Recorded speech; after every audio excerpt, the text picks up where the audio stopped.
welcome to Geopolitical Trends, where truth matters. Excited to be with you, but I'm even more excited today because I have my dear friend Carl Zha. Hi, Carl. Hi, David. How are you? Good to have you here, man. I know it's been a long time since we spoke. It's almost 2 months, two plus. So I kind of couldn't wait to just get on the air with you to really address some key topics that I wanted to have the community learn from your perspective, not only your analysis, but also the historical aspects of it. Just for those who might be here for the first time, let me tell you who Carl is. Carl is the host of the Silk and Steel podcast, which is an interesting channel. So let me put the link for you in the chat box, and I want you to check it out. Very interesting platform if you want to learn about history. And this platform, basically for Carl, it focuses on China, on history, on culture, and politics. Carl was born in China a month after Mao Zedong death and left for China when he was 13, and he is currently based in Bali, Indonesia. So, and you can just look at the bio. I put all the links for his social media. There is one thing I want to share with the community, and again, Carl, I'm not being Mr. Nice. I'm being real here. I want to put a challenge to the community.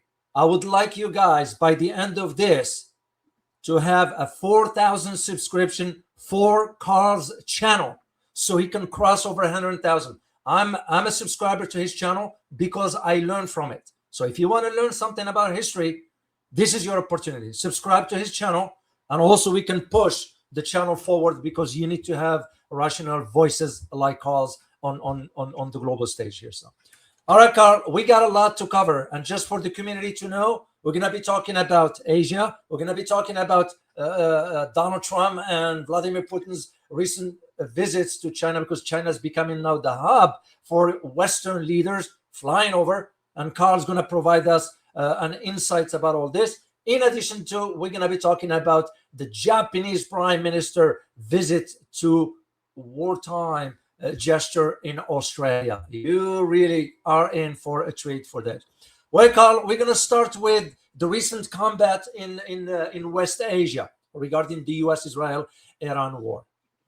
A lot of analysts, even here in the U.S., they've been arguing that this has drained now critical U.S. missile and air defense stockpile. And this is complicating the strategic, even though the U.S. thinks that they can deter China, but let's just go with this argument.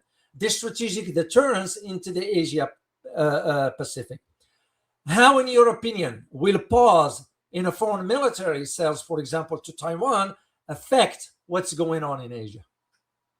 Well, the pausing of military sale on Taiwan actually doesn't affect the military balance in Asia per se, because the whole goal of weapon sale to Taiwan is not actually helping Taiwan build up its defense capabilities. Because what traditionally happened is Taiwan will pay the top dollars up front, and then United States will take decades, often, sometimes 20 years, to deliver on what they have been promised.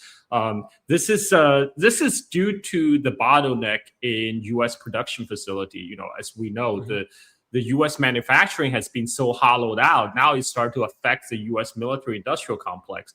They just have so much backlogs. They will not be able to deliver those weapons in like any near time future. And add to that, they have additional production woes because now they have the Chinese export control on rare earth. Right. And those American weapons do need a lot of critical minerals to go inside. So the whole reason for weapon sale to Taiwan is actually a growth opportunity for the U.S. military-industrial complex, because Taiwan has been the best customer, unlike Israel. United States just give money and weapon to Israel. Taiwan actually have to pay for top dollar. One of the famous Taiwanese opposition figure, Li Ao, he has famously said, like, we're like worse than dogs in this situation with United States, because if you want to, they want Taiwan to be like US's watchdogs in East Asia against mainland China, but you at least feed your dogs. You bring food. You give food to your dogs, but you are asking us to pay for weapons. It's like we're being treated worse than dogs, right? Like how can you ask your guard dogs to pay for their own food?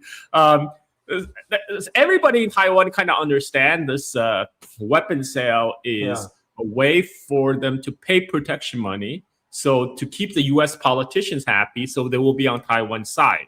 Nobody, even the hardcore independent activists in Taiwan, they don't expect that it's going to be Taiwan using those weapons to fight mainland China. They actually expect U.S. to spend blood and treasures to fight China for them. So this is a major difference between the Taiwan perspective and Washington perspective. From Washington's perspective, they like Taiwan to be Ukraine in East Asia. To bleed China. But even for the most hardcore Taiwan independent advocate, they rather have Americans to die and bleed for their independence. Like there was no plan for like Taiwanese boys to go die on the beaches, and so all this weapon sale it's just a blood infusion into the U.S. military-industrial complex, because Taiwan has accumulated a large dollar surplus as a result of their trade with U.S., particularly sale of manufacturing of semiconductors. So this is a way for U.S. to recycle those Taiwan's dollar surpluses back into the U.S. economy. It's not designed to actually fight China. I mean, like they're selling like really outdated weapons. The last batch of weapons that was delivered to Taiwan was Abrams tanks. Like, what the heck are you gonna do with those? By the time you need to use those Abrams tanks, it'll be too late because the PLA have already landed. It's too late.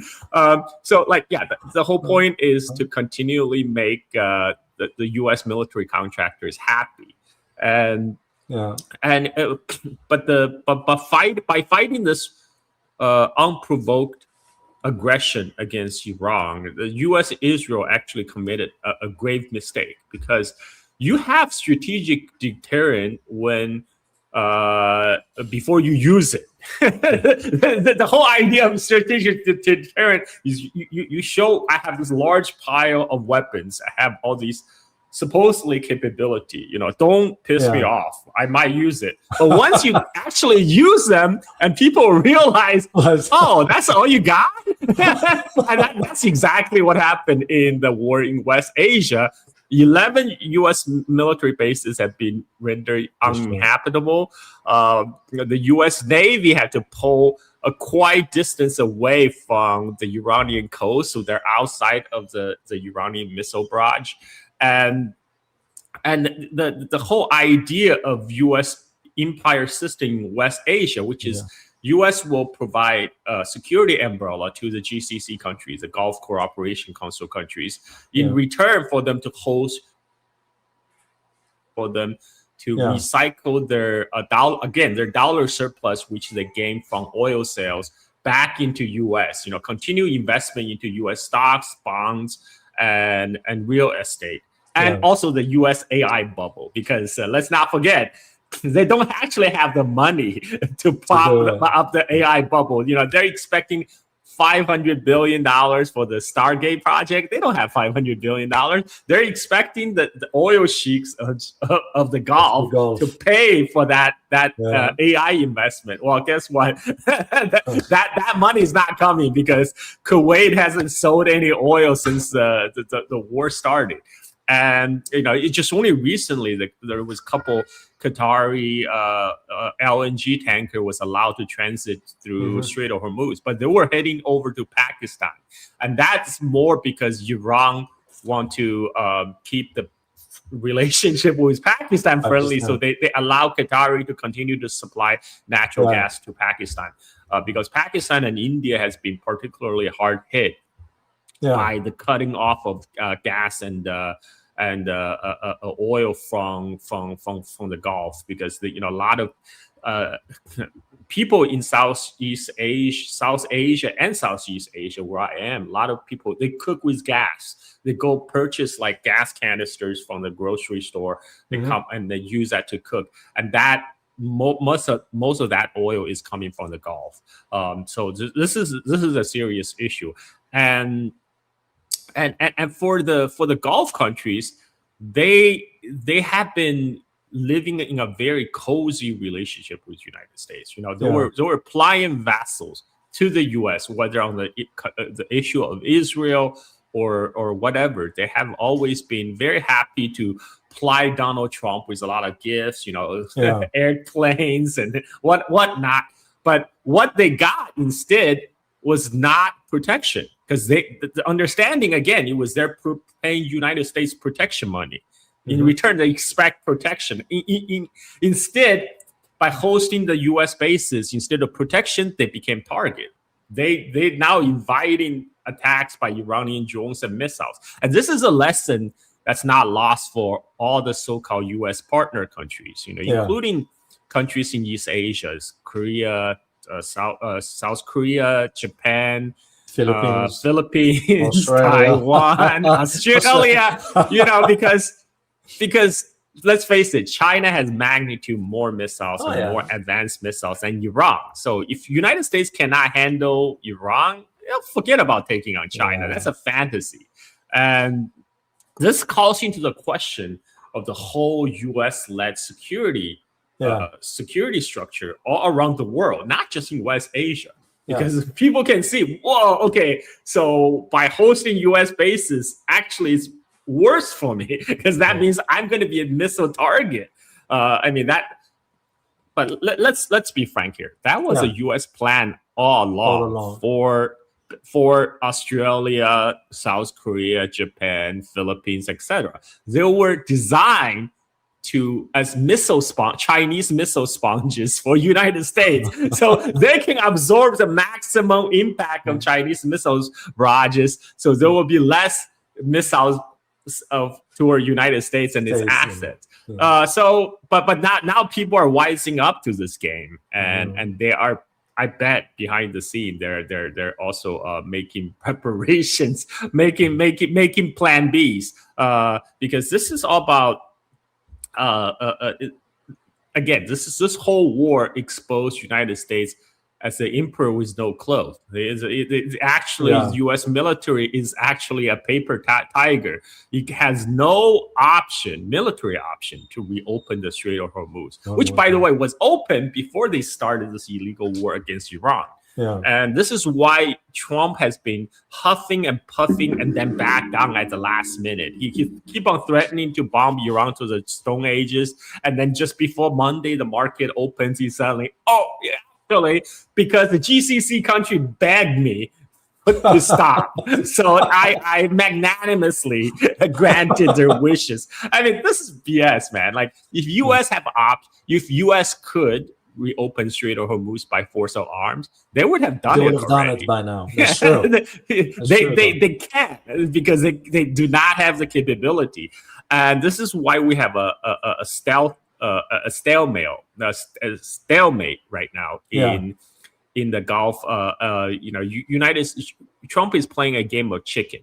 He's counting on his blockade to starve out the Iranian economy. So hopefully there will be like some kind of regime collapse, economic collapse that led to the regime collapse. This is fantasy. Iran has been under Western sanction for so long. The Iranian people are more prepared to deal with hardship than Americans. Americans don't really know what hardship is, but they were about to find out when that shortage really hit, because the shortage hasn't really hit yet. People have seen price increases all across the board, but that is price increase in anticipation of the real shortage, because of the long time delay for the oil to travel around the world. For the oil tanker to travel from Persian Gulf to the port of Los Angeles in LA, it takes about 50 days. And which means the last oil tanker that left the Persian Gulf before the war started already arrived in the port of Los Angeles about a week ago. So from now on, the real shortage is about to It's begin. gonna start. And already, you are seeing 45% increase in farm bankruptcy over last month, and 70% of the U.S. American farmers said they can't afford the increase in diesel and fertilizer prices. This is why I don't buy the talk that this is Donald Trump's 5D chess to profit at the expense of everybody else because U.S. is a large energy producer. No. Americans will be hurt too. The problem is that oil and gas they're globalized commodities. They're globally traded commodities. If the other countries can't get their oil and gas from Persian Gulf, they will buy it from elsewhere. Sometimes even buy it from America. But what that does is just raise the price up for everybody. And the oil company, they were more than happy to, the American big oil company, they're more than happy to ship the expensive LNGs from United States to Europe, to Asia to make a big profit, which again pushed the price up for American domestic consumers. And this is and also on top of that, US don't have the capacity to make up for the loss of oil and gas coming from the Gulf. US is a net oil importer. US exports 3 million barrels of oil per day, but imports 6 million barrels of oil per day. The only thing that U.S. can export in abundance is natural gas. But again, like I said, the exporting American LNGs, the American LNG is very expensive to ship it all the way to India, to Japan, and this is great for American big oil companies. Shell just reported their quarterly earning report for the month of January to March. They doubled their profit from their last quarter. And if you think about it, the war really began at the end of February.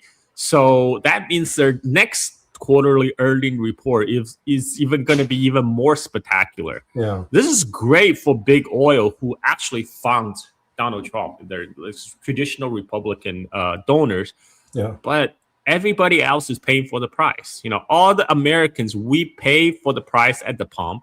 We pay price and the oil, because it goes like oil. U.S. is 40% more dependent on oil than China because like all the trucks on the highway, all the diesels that's being used.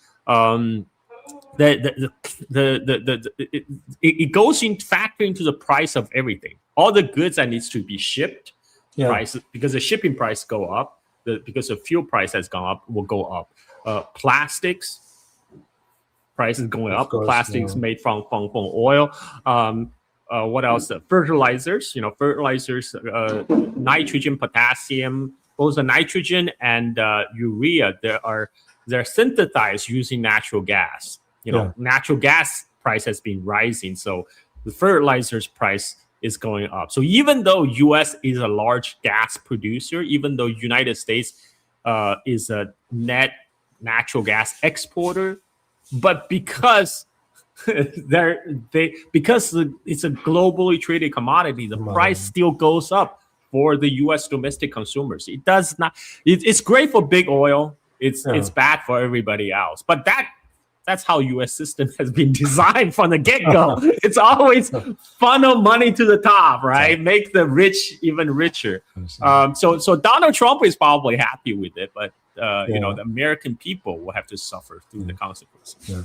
And we will address more about this particular aspect when we get to the point of talking about Donald Trump's recent trip to China. I want to go back, Carl, briefly. I want to go back to Taiwan. And the reason I want to go back to this for two things. You mentioned one thing, of course, that no one else here in the U.S. addressed it. And last night, I had a conversation with a dear friend of mine. We were talking about this particular point. And I said, because when Donald Trump didn't talk about Taiwan when he was in China, and those are saying, oh, they put the sale on hold, whatever. I don't know for a fact There is a $11 billion on the table on hold right now. But that's not because Donald Trump just just wanted to please President Xi. No. It's because of what you mentioned, access to rare earth elements. We are running short on that, and that is the reason why. But I don't want to bring it about just this. I want to bring this about the Taiwan when you mentioned there are some now inside Taiwan thinking. And my reference is to the visit of this individual, Cheng Li Wun. I hope I pronounced it correctly. And please correct me, Carl, if I did wrong. Now, she's the opposition, okay? She's the head of the KMT. Is this a signal, in your opinion, that there are voices inside Taiwan that is saying, you know what? We ain't going to be following what the Americans are saying. We're going to see the reality for what it is. Is this trip communicating that message? Oh, definitely. Zheng Liwen, the chairwoman of KMT, she actually made it very explicit on a speech she given before she traveled to mainland China. She said, if you really love Taiwan, you do not want to turn Taiwan into a battlefield. We do not want to be the Ukraine of East Asia. She explicitly said that.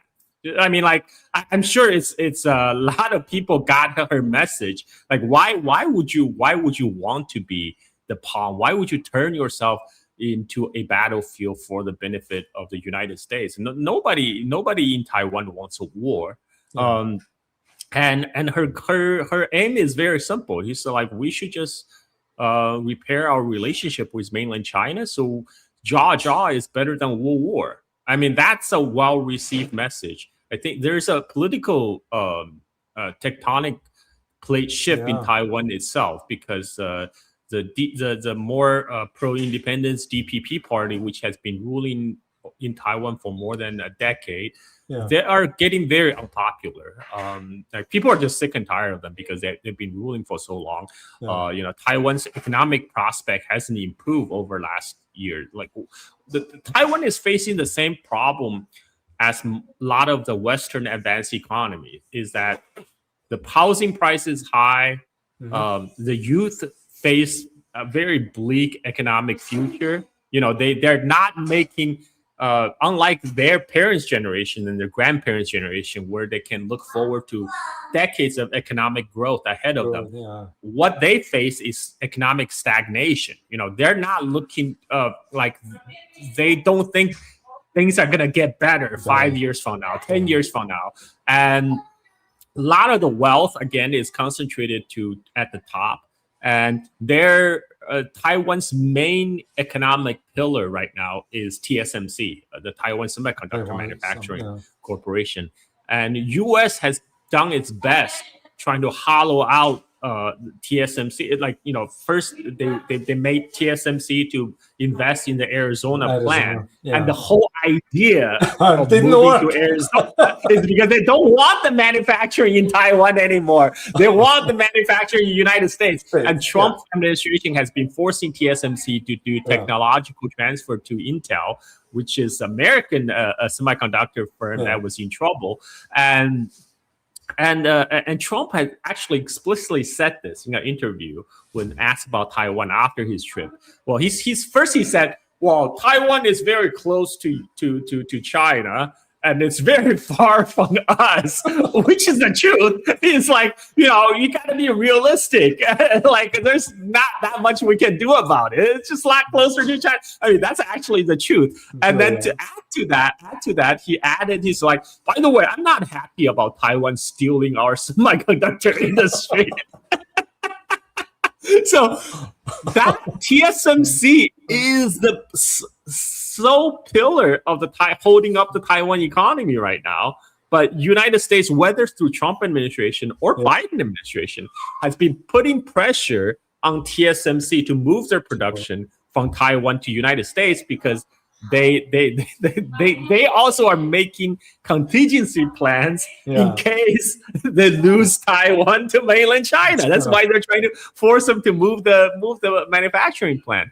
But what does this mean for youth on Taiwan? It means they are facing a very increasingly cloudy economic outlook. U.S. is hollowing out the main competitive Yeah. edge of the Taiwan economy. And the prices on Taiwan is already high. A lot of Yeah. young people can't afford to own their houses. They have to shack up with their parents. I mean, basically all the problems that the Zoomers in US faces. So Sure. that's why the ruling party in Taiwan is not popular. And one of the way the Taiwanese ruling party try to win votes is they want to distract public attention from the bleak economic situation by trying to stir up tensions with mainland China and say, oh, we are the defender of Taiwan, right? You have to, don't trust those KMT people. They're going to be sell out. They're going to sell out Taiwan to the CPC.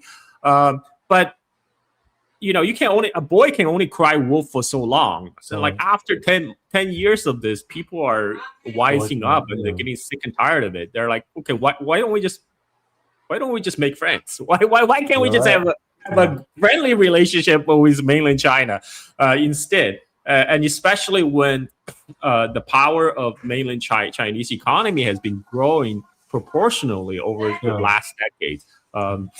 Now there's before the culture, Taiwan and Hong Kong used to have an outsized cultural influence on mainland China, just because they're more developed, they're more advanced economies in the 80s and 90s. I like all my older cousins, they will be able to sing songs like Hong Kong songs and Taiwan songs. But now lately that trend is starting to reverse. The mainland has a lot of more cultural production they're being exporting to Taiwan, to the rest of the Southeast Asia. And the Taiwanese government is actually saying, oh no, that's infiltration, that's the Chinese influence up. But I mean, there's really nothing to stop it, because there's a natural language and cultural affinity. So people just go to what's cool. Like China is cool now. And this is the way, this is why China has a lot of patience on the Taiwan issue. They understand time is on their side. Every year that goes by, their relative position vis-a-vis United States will continue to strengthen.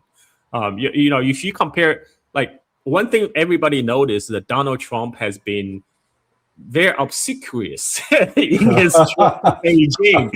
He tried to really kiss up to Xi Jinping by saying, "Oh, we are such a great friends, have always a great relationship." And the reason he's on his best behavior this time is because since his last trip to China, which was 8 or 9 years ago, a lot has changed. I mean, China today in 2026 is totally different from China in 2016 when Donald Trump first became president. In 10 years, China has got a lot more powerful, and that it showed during the tariff war when China pushed back and said, you know what, no rare earth for you, and U.S. has no recourse to that. So this is why China can afford to wait out the Taiwan issue. The economic and cultural cloud of mainland China will continue to grow, and you will naturally draw the younger population. Another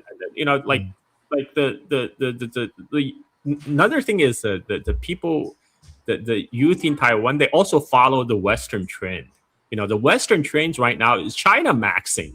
All the young people, all the Zoomers in US are China maxing right now. So that also has an impact. It has a roundabout way to influence youth in Taiwan. So China is cool now. Like now, this is making a changing people's perception of mainland China. People no longer see us as big bad Cold War enemy. So that is why China is very patient. What China does not want is they do not want the red line of Taiwan declaring independence to be crossed. So this is why they repeatedly make that point to Donald Trump, and then Donald Trump this time also reiterated that they do not support Taiwan independence, and so that China is happy with that. China is happy with that promise, and as long as the red line of the de jure independence is not declared, China is patient enough to let the status quo riding out. China has already been patient for the last 70 years. China can afford So to they wait can another wait. 10 years. Yeah. You're absolutely correct. And you are right about the young generation in Taiwan.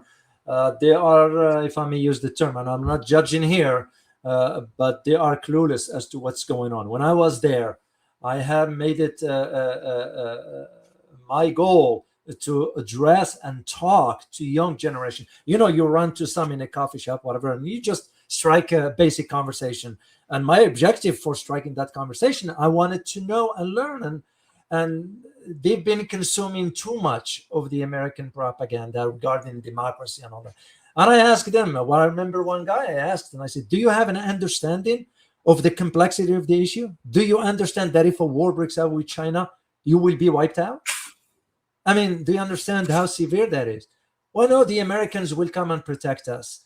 I said, you might want to think that twice again. The U.S. is not coming to defend you, and the U.S. will not defend you. Well, I mean, everybody knows if the shit hits the fan, a lot of the upper middle class, they're gonna flee. They will pack their bags and they will make their way to Irvine, Irvine, California.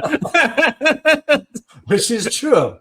True. So this leads us to talk now about Donald Trump's visit, because you mentioned the economy aspects of it, which, by the way, you are absolutely correct. Prices are going up here. I live here, of course. Prices are going. Even for us in the state of Texas, we're not getting used to see a gallon of gas crosses $4. They're like, what? In some other parts, Carl, they're about $6 or $7 a gallon. I'm old enough to remember there was a time the U.S. gas price is less than $1 back in early 2000. Yeah. Before the Iraq War. I used to pump at 99 cents. Sometimes 98. Yes. So, and this, wanted to ask this, Carl, given the visit, I know it happened and all that stuff, but I wanted to have your insight and perspective, and not only the analysis aspect, but the historical facts of this. It's not that, do you think? It looks like Trump returned to Washington empty-handed. Is this the message that Beijing was talking to Washington on an equal footing, and Washington didn't come to realize, we are in a different time? Well, I think the whole trip was very ad hoc on Trump's administration part. First of all, this is a trip that Trump really wanted. They're the one who was announcing way in advance that Trump is going to visit. Trump wants to go see Xi Jinping, and China only confirmed their trip at the last minute, a couple of days before Trump. Okay, yeah, Trump. I know Trump is coming. And on the day that Trump was plane was to arrive in Beijing, on People's Daily front page, the biggest headline was the President Xi Jinping received a visit from the president of Tajikistan. And on the side column is, Donald Trump is flying into Beijing too. And so, I mean, this is again, Trump wanted this trip as a photo op opportunity to present himself as a world leader, because he wanted to get away from Epstein file, his failure in the Strait of Hormuz. This is an opportunity for him to present to the American people. Oh, look, I'm well respected in China. People come out with flowers. They greet me with flowers. They treat me with great respect. And for that, okay, China gave him that. China gave him. It's okay. We can give you face, no problem. That's easy. We'll throw a couple of Boeing orders your way too. We'll throw you a bone. But they just didn't come. I mean, look at compared to the Russian visit, the following visit by President Vladimir Putin. Putin brought out who is who of the Russian bureaucracy, all the government agencies to come here to do deals with the Chinese counterparts. Whereas besides, Marco Rubio and Secretary of War. Do you mean Marco Lu? So that's funny because China placed sanction on Marco Rubio while he was a senator for accusing China of committing genocide in Xinjiang. And instead of taking off the sanction, which China could do, China can just waive the sanction. Instead of doing that, they just change his Chinese name, using a different Chinese character to transliterate his Chinese name. So I think that's a reminder. So we could take off your sanction, but we decided to do this thing just that's a reminder. That's a reminder. This is what we could do. And they could just permanently waive the sanction. It's within their power, but they're like, no, we'll leave the sanction in place. We'll just change your name, so it does not violate our own laws. But anyway. Does that name, by the way, Carl? Does this name mean anything? No. It's just a different. It's just a different. So there are many homophone Chinese characters. They just choose a different Chinese character for his name. So it's just a funny side thing. But besides Marco Rubio and Pete Hegseth, who else, among the U.S. government did Trump bring? It's just Trump's own son and his daughter-in-law. And it was like this again. This was an opportunity for Trump to do photo op. It's there's no usually this type of summit. They would have long negotiation while beforehand, so they can announce some deal at the summit. But since this is a photo op for Trump, that's what Trump got. Trump got the opportunity to pose himself in front of camera like the reality TV show host that he really is. He was during the honor inspection of the honor guard. He was trying to act as the host, showing President Xi around. I mean, this guy's ridiculous. You know what I found also interesting, Carl, is when President Xi Jinping, I'm sure you heard or listened to his speech, when he mentioned Thucydides. And I don't think so Trump got it. I don't think Trump know how to pronounce Thucydides. I think I was really surprised when Trump said, President Xi called U.S. a declining power. And I was like, really? I mean, no Chinese leader would ever be so undiplomatic like that. Then what I realized what happened was because President Xi Jinping was speaking about Thucydides trap. And he said, and President Xi's whole message is that we don't have to fall into the trap. It's not inevitable that we should clash. We just avoid the trap altogether. We can coexist. That is message. But because Donald Trump doesn't understand Thucydides trap, which is actually a term coined by American Harvard historian Graham Allison, so he had to have some people to explain to him. And when people explained to him the whole concept of Thucydides trap, there was the Peloponnesian War between a rising power, the Sparta, and the declining power, Athens. The clash is inevitable because the current, the declining power, Athens, want to keep its power. You want to keep the rising power, Sparta, down. So that was the idea of Thucydides trap. So when Trump heard that, he's like, so he's calling United States a declining power, and that's what he got out of that conversation. And he didn't get it. Yeah, and that's a lot of this is really due to kind of the American leadership's mindset of zero sum. They just for them to win, everybody have to lose. So even when Xi Jinping, the only reason Xi Jinping is using Thucydides trap because he thought, by using the term coined by American historian, he thought he's speaking their language. Right. But look, we're dealing with Donald Trump here. There's no way Donald Trump read Thucydides. There's no way he know how to pronounce Thucydides. So all they got out of it, China called U.S. a declining power. Yeah. No. Xi Jinping says we don't have to fight. We can be partners. Sure. We can cooperate.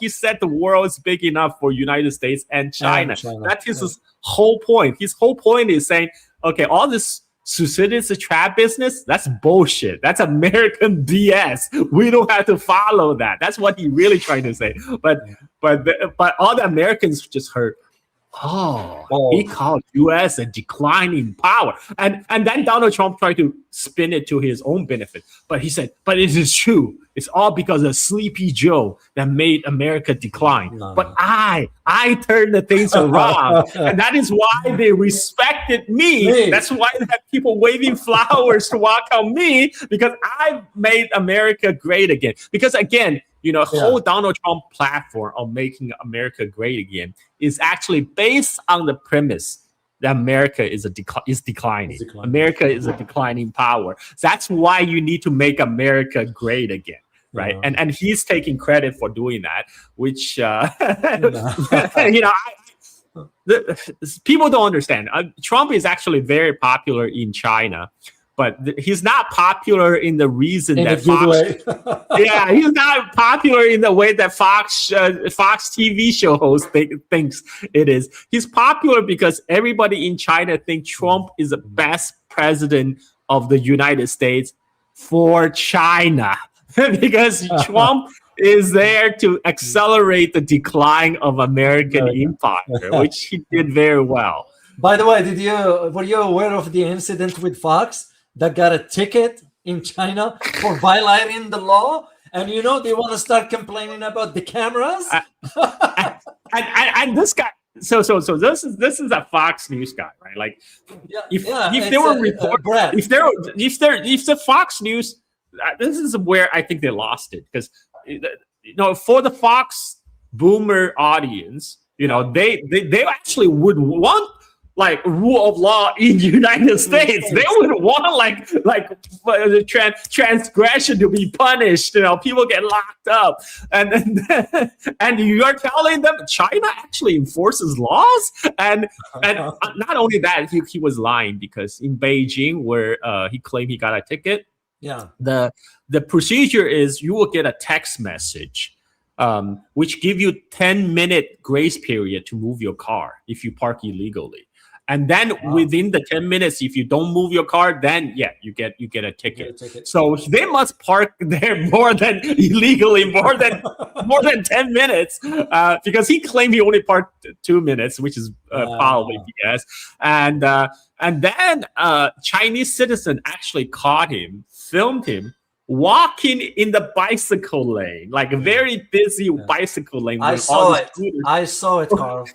When all the scooters are just trying to skirt by him, like, I am like, what the heck is he doing? And you're complaining about, he was saying, oh, in China, nobody jaywalks. Like, soon the camera will catch you, and then they will get you. And there he is, walking in a very busy bicycle lane, blocking everybody.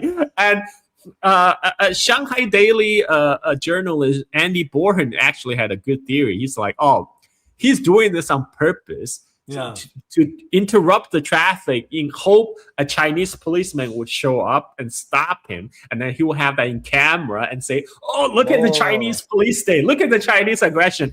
Instead, people just ignore him, trying to go around him. And he looked like a fool, like walking, just like this lumbering American fool walking in the middle of the bike lane, blocking everybody. But, that's Fox News for you. Yeah, and I saw it, and I was like, I've been in China, and I know how the laws are regarding where you need to walk and all that. You don't see anybody walking in those lanes. Those are for bikes. I mean, it's dangerous. It's dangerous for you, your own house. Like, you can get run over. Yeah, they run very fast for that. So, that's very, very interesting. I want to just mention one point here before we move to the next theme here, which just back to Xi Jinping, the series comment. For me, Carl, you know why it was surprising? It was surprising because it's the first time. I've been following now China since literally late 90s. No head of state ever brought up something like that. And that's what surprised me. And I said to myself, this is measured. President Xi will not say this in vacuum. There is a specific message. But of course, the taco didn't get it. Of course, that's the way it is. It's embarrassing. It's embarrassing for a head of state not to understand what the series Trapped is all about. I felt embarrassed as an American.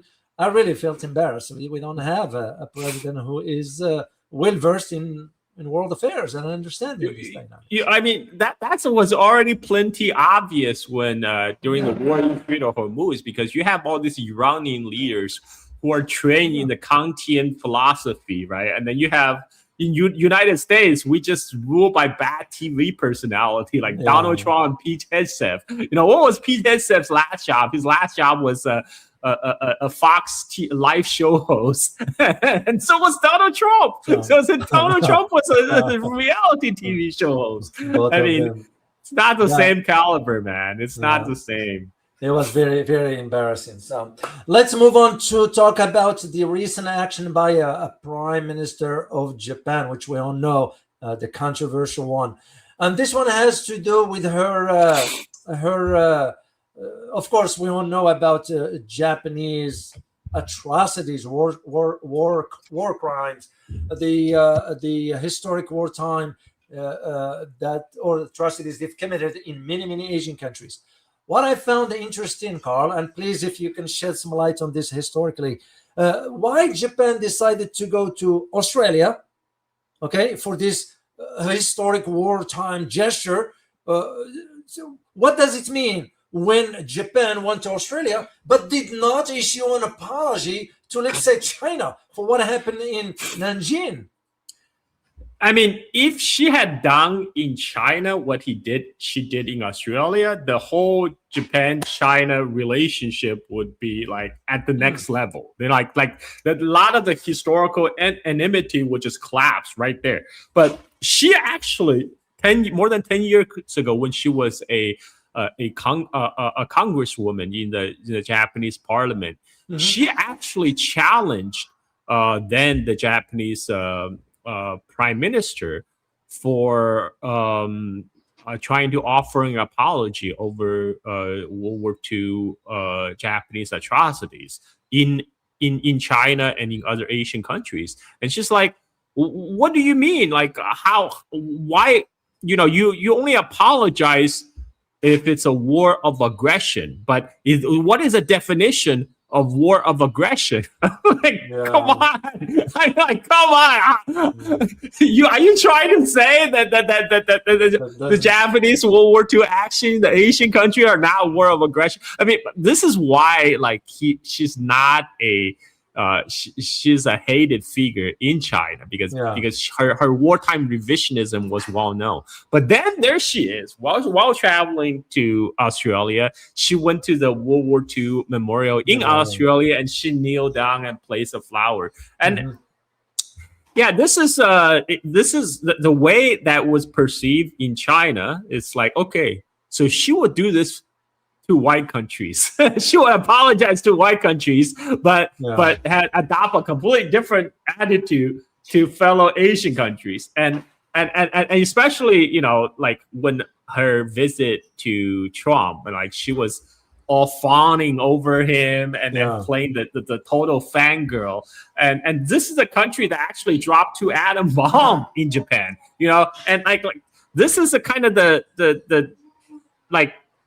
this is why some people say, okay, these Japanese right-wing politicians, they only respect force. They only respect, there's only one language that they understand, the language of force. Because American firebomb Tokyo, because U.S. dropped 2 atomic bombs and occupied Japan. This is why they act very obsequious toward United States and other U.S. partner white countries, like majority countries like Australia, but they would not they would not do the same in China or Korea. Why? Because they don't think they feel. I think they feel themselves like they're better. They're like the better class of Asians, right? It's like I don't need to apologize to you. You are below me. But toward the American Australians. Now they place themselves a little bit below, and they act as it's like a hierarchy. But people in Asia, particularly China and Korea, they see this. They know what's going on, and they don't like it. And this is like it's very simple. If she has done that gesture at the Australian World War II Memorial in China or in Korea, a long way to heal the historical wound. But he will never do that. She will never do that because she knows she is appealing to her own very right-wing voter base in Japan. This is why she continued to play tough with China, and then she said she would Japan would involve in a war over Taiwan. I mean, that was completely unnecessary. And on the other hand, United States, who have this, Japan is ultimately still a client state of United States, but here you have Donald Trump go to China and say, well, Taiwan, it's very close to China, very far from us, and then Japan is the one that volunteers like, we gotta be involved in a Taiwan war. I think there's a couple of reasons for that, because Japan also rightly recognized that United States is withdrawing. It's facing resource constraint all around the world, so it's actually pivoting away from East Asia. But what Japan wants to do is they want to step into the void. They want to fill the vacuum that was left behind by United States by taking this opportunity to remilitarize. Because that's one of the agenda of Sanai Takaichi from all along. Because her and the right-wing Japanese politicians like her, they think Japan has not been a normal country since World War II, because they got the peace constitution imposed by the United States, which says U.S. is not allowed to have a military force, only a self-defense force, and they cannot deploy those self-defense force for purpose other than self-defense. For example, outside of Japan's territory. And so for years, they tried to scrap the peace constitution, particularly the Article 9 of the peace constitution. But the peace constitution is actually very powerful, very popular among the Japanese public. So they can't outright just repeal the constitution and remove it. So they try to, starting from her predecessor, Shinzo Abe, they try to reinterpret what that peace constitution Article 9 means. It said, we need to defend ourselves. So in contingencies or in wars around the country of Japan, we should be able to deploy our military to help our allies, in this case, United States. But even then, they did not specifically mention Taiwan.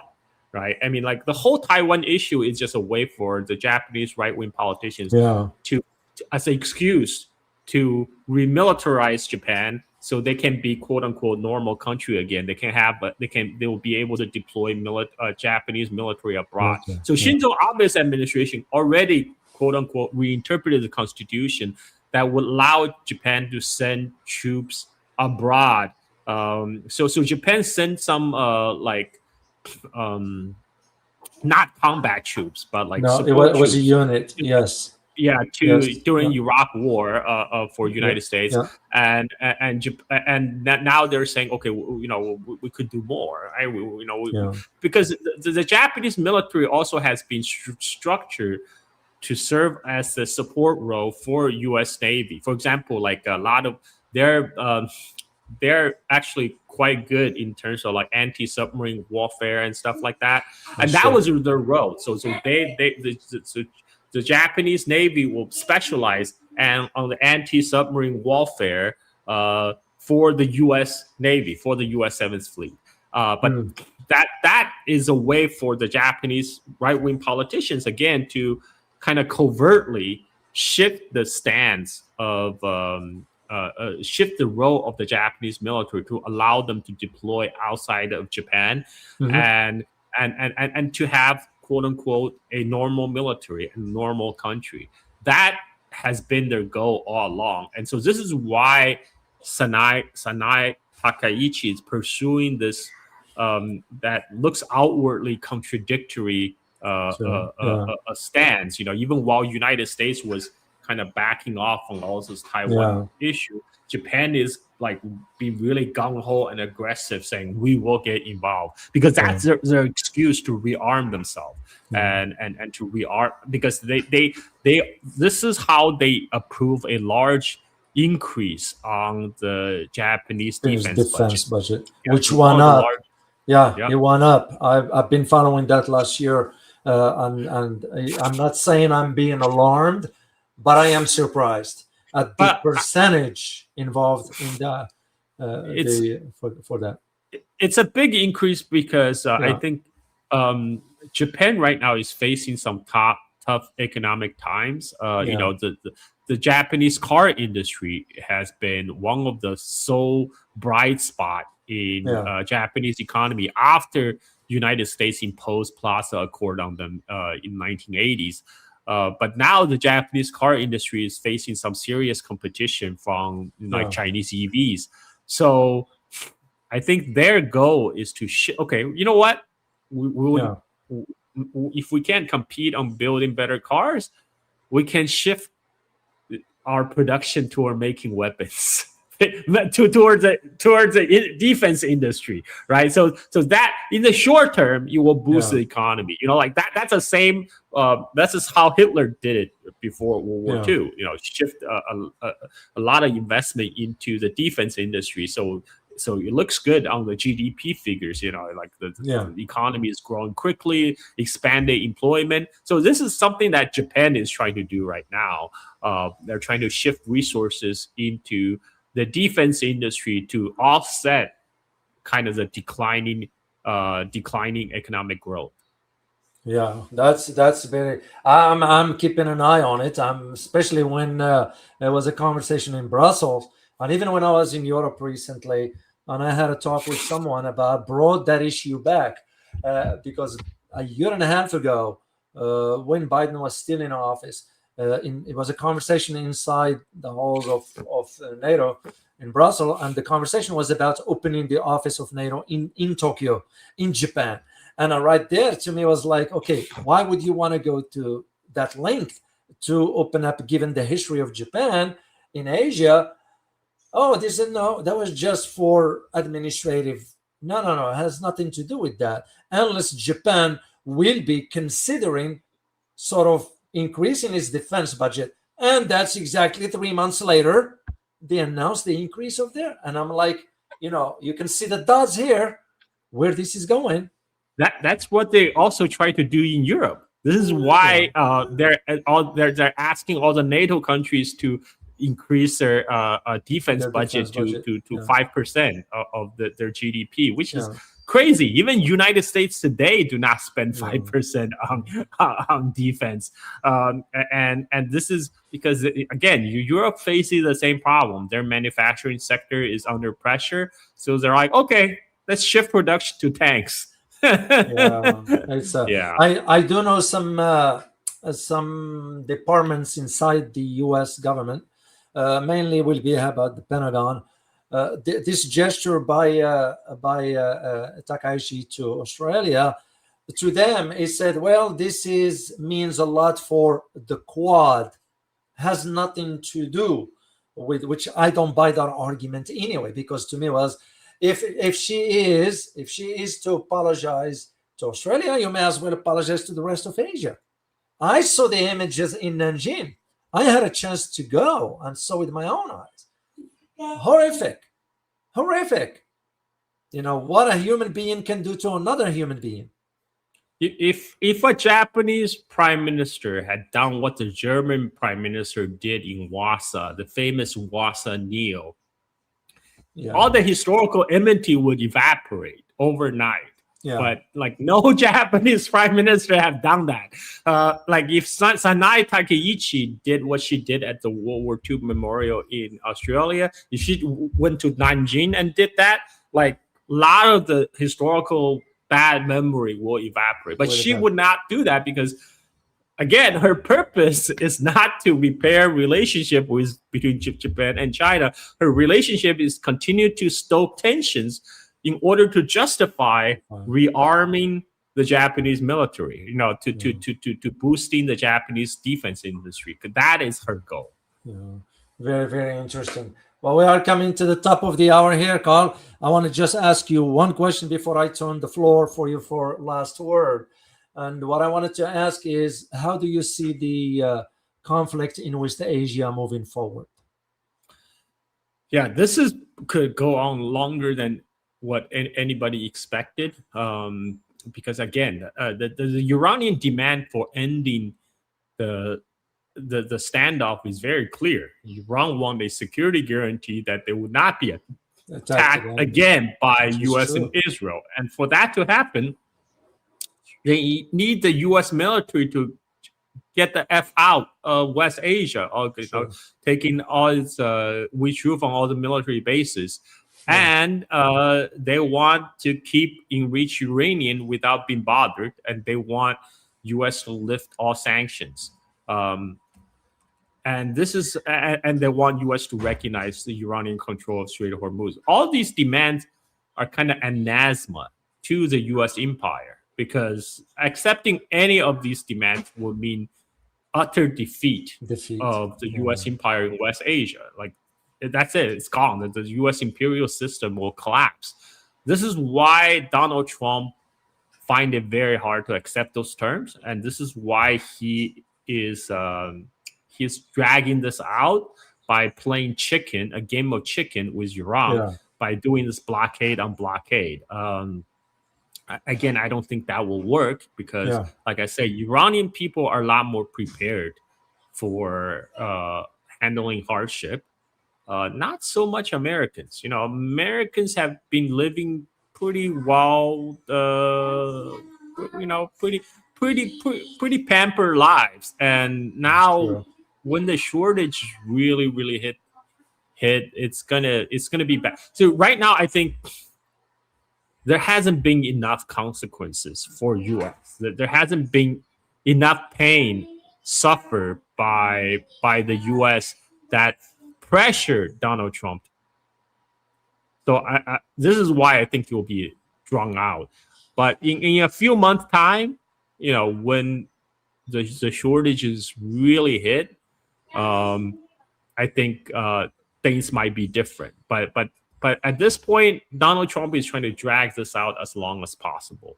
Yeah. He has no off ramp because really not up to him right now to end the war. He can't end the war if he accepts Iranian demands. But again, this is going to be very hard swallow for American deep state Yeah. to just give up on their imperial project in West Asia, and not to mention Israel. There's one actor that want to keep this war going, is Israel. This is Israel. And I still believe this is the reason this war was fought in the first place, because Netanyahu's government saw this as their best chance to get American directly involved in a war against Iran, to remove this biggest obstacle to their greater Israel project. They would not want that. They would not let that go so easily. This is why we might be in it for the long haul. At least for I don't know, for the next few months, Yeah. which will be bad because the window on the spring planting season is already closing. And that means farmers not getting their fertilizers. There will be a much reduced yield toward end of the year. There will be food shortages globally. It will be really bad. Wow. Yeah. Well, I'm glad you shared this because I want the community to hear your perspective about the outcome or what lies ahead for the U.S. Israel Iran war. So I'll give you the last word, Carl, and especially if you could please mention something about where do you see the future of the U.S.-China relations, given what just happened. Well, actually, I think there might be a short-term stability in U.S.-China relationship as a result of the Trump's visit, because, like I said, like United States have finally realized they're going to have trouble to contain China. They're going to have trouble to have a confrontation with China. So they will, simply hunker down for the next few months to concentrate on other areas, pivot to other areas. So one spot to keep an eye out for is Cuba. because Marco Rubio, he has presidential aspirations for 2028, and Latin America is his baby. This is the whole Venezuelan operation. That is his brainchild, and the one of the reason for United States to go after Venezuela is to cut off oil shipment to Cuba, so they might realize, okay, China is too tough. It is too tough a nut to crack. Let's go after something smaller and more feasible for us. So I have a feeling they might go after Cuba next. This, because they already realize they cannot take on Iran. So that area, they'll probably just let it simmer, drag it out as long as possible, and then that will allow them to shift their resources to try to do something in Cuba. Well, Carl, very, very interesting, very informative, very constructive as always. We truly, truly appreciate you carving out time for us here, for the community. I know I miss chatting with you. I know it's been almost 2.5 months, and you've been traveling. I was traveling, and I look forward to next time to have you back here. We'll address more issues. So on behalf of the entire community, we say thank you. And by the way, community, let's help Carl cross that 100,000 subscribers, guys. We can make it. You did it for me, so we do it for Carl as well. It's only 4,000 subscribers, so let's do. I'm gonna put the link for you guys once again to those who might have missed it. It's in the chat box, and I'm gonna also put it on the bio for Carl. So please just go and subscribe. The reason I'm saying this is because it's something you will learn from. I'm not saying it to be Mr. Nice. Carl is a friend, but if it wasn't the case, I won't say so. I'm saying this because I know the benefit of his channel. I know the benefit of his content. So go ahead, subscribe, and we look forward to seeing you again, Carl. Truly, truly appreciate you, man. Wish you a good Sunday, and I look forward to next time. Much appreciated. All right.